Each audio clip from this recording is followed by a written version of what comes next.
దిగులుగా ఉన్నావు ఏంది నాయన? ఏం లేదులేమ్మా. ఏమైంది? ఏం లేదమ్మా. కోడలు ఏమన్నా ఆ పిల్ల రోజు తిడతానే వాళ్ళ. అవునా? నేను నెలకోసారి మీ నాయన ఏదన్నా మాట్లాడాలంటేనే 10 మాటలు ఆలోచిస్తానే. నువ్వే మేలైతే నువ్వు రోజునా?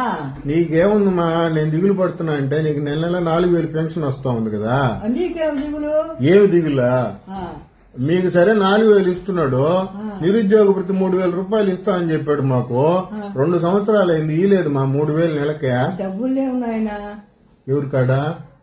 ప్రభుత్వం దగ్గర డబ్బులు లేవా? మరి సంవత్సరానికి 4 లక్షలు ఉద్యోగాలు ఇస్తానట, 2 ఏళ్ళు అయిపోయింది. డబ్బులు లేవు నాయన. డబ్బులు లేవు దానికి కూడా. ఉద్యోగాలు రావాలంటే ఇంకా పరిశ్రమలు రావాలా, వచ్చిన తర్వాత అంటావు. అంతే కదైతే. ఇంకా ఎప్పుడు కడితే అప్పుడా? అంతే. సరే నా సంగతి వదిలి, చెల్లెళ్ళు చూడు ఏడుస్తా ఉంది. దేనికి? దానికి నెలకు 1,500 ఆడబుడ్డనిది ఇస్తాన్నారంట. నాయన అది ఆడబుడ్డ కాదు, ఆడబిడ్డనిది. అదే ఆడబిడ్డనిది 1,500 ఇస్తాన్నారు. ఈ లేదన్నాయి అని చెప్పి పొద్దున్నే పోతే కాఫీ ఇచ్చి పాలు లేకుండా డికాషన్ కల్పించింది. డబ్బులు లేవునే. ఆ పిల్లకి ఒక మాట చెప్పు నాయన. ఏమని? డబ్బులు లేవమ్మా, సంపద సృష్టిస్తున్నాళ్లే, అది వచ్చిన పాట ఇస్తాడని చెప్పు నువ్వు ఒక రవ్వ. రైతులు వాళ్ళ మామ 4 ఎకరాల పొలం ఉంది, ఆయనకి సంవత్సరానికి 20,000 వేస్తారని 2 ఏళ్లకు కలిపి 14,000 వేస్తున్నారంట. అదేం సుపాటు మాట్లాడతావు? నిరుద్యోగపతి 3,000, ఆడబిడ్డ 1,800, వీటికే ఒకరు డబ్బులు లేవని చెప్తుంటే వేలల్లో నువ్వు ప్రశ్నిస్తుంటే ఎట్లుంటుంది? మరి వాలంటీర్ చూడు, వాడితో బామర్ చూడు, వాడు వాలంటీర్ ఉద్యోగం చేసుకున్నాడు, 5,000 పెట్టి 10,000 ఇస్తామని చెప్పి అబద్దాలు చెప్పి తీసాడు. బాగా నూకారమ్మా, నెల 10,000 వచ్చింది దొడికి. అవి అబద్దాలు కాదు నాయన, ఇస్తామని అనుకుని చెప్పింది. 5 పోయి 10 ఇస్తా అన్నాడు, డబ్బులు లేవు. డబ్బులు లేవా? అవునులే, ఇప్పుడు సంవత్సరానికి 1,500 3,000 లేకపోతే నెల 10,000 ఆడి నుంచి తెచ్చిస్తాడు. అది ఆలోచించవచ్చు కదా, ప్రశ్నిస్తావే. మా చేనేత కార్మికులకు కూడా 24,000 ఇస్తాను సంవత్సరానికి. ఊరి నీకేమన్నా బుర్ర పని చేస్తావు సుబ్బు? 24,000 ఎక్కడా, 18,000 ఎక్కడా, 3,000 ఎక్కడా? వీటికే డబ్బులు లేవంటుంటే నువ్వు పెంచుతున్న మట్నే వేలా. ఒక పదం మాత్రం మారటం డబ్బులు లేవు అనేది.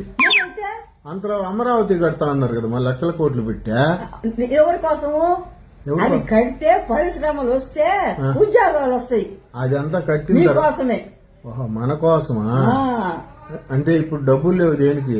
మరి ఎలక్షన్ల ముందు డబ్బులు ఉన్నాయి బ్రహ్మాండంగా, నేను చేసేస్తా, నా దగ్గర మంత్రదండం ఉందని చెప్పాడు కదా. ఆయనేగా చెప్పడం. నేను కూడా అనుకున్నా ఏమని, కడుపుతో ఉన్నప్పుడు నాకు బంగారం బిడ్డ పుడతాడు. ఎవరు కడుపుతా ఉన్నప్పుడు? నిన్ను నేను కడుపుతా ఉన్నప్పుడు నాకు బంగారం వీరుడు సూర్యుడు బిడ్డ పుడతాడని నేను కూడా భలే కలగని దేవుడికి మొక్కున్నా. కానీ తీరా చూస్తే ఎదుపెద్ద వాడు తయారైనావు నాకు. ఏందమ్మా నీ నెత్తిమతపుతోడ్నా? అది ఇన్ని ప్రశ్నలు వేస్తుంటే ఎదుమతోడు కాక ఏమవుతావు? ఉద్యోగం ఉంటే నేను ఇన్ని ప్రశ్నలు ఎందుకు వేస్తానమ్మా? అదేంటది నీకు తెలీదా? ఏంది? మొన్న ఆమె ఏం చెప్పిందే? ఎవరు? హోమ్ మినిస్టర్ అనిత ఏం చెప్పిందా? మా కాలంలో చదువుకొని తిరిగేది కాళ్ళు అరిగిపోయేటట్టు ఉద్యోగాల కోసం. ఇప్పుడు తిరగబోలేదు, ఎదురు పడుతున్నాయి ఉద్యోగాలు, పోండి పరిగెత్తంటున్నది. అవును, నేను విన్నాను. అంటే ఏం అదృష్టవంతులే మీరు, మీకోసం ఉద్యోగాలు ఎదురు చూస్తున్నాయనింది. మరి అమ్మా నేను పొగడ్రు పూసుకుని బొట్టు పెట్టుకుని వెంటనే వెళ్ళిపోతాను ఉద్యోగానికి. నువ్వు పొగడికి టాయిలెట్ చేసిన దాకా అక్కడ ఉండబో, ముందు లేచి నువ్వు పరిగెత్తిపోయి ఉద్యోగం చూసుకో. అమ్మ అయిపోతాయి ఉద్యోగాలు అయిపోతాయి. అమ్మ మా అమ్మ చెప్పింది నాకు గుర్తు, పోయేస్తామా నేను. లేకపోతే పిల్లడు పక్కన కూర్చొని ఒకటే ప్రశ్నలు సంధిస్తున్నాడు, అందుకే ఇడికి వాత పెట్టినట్టు చెప్పప్ప.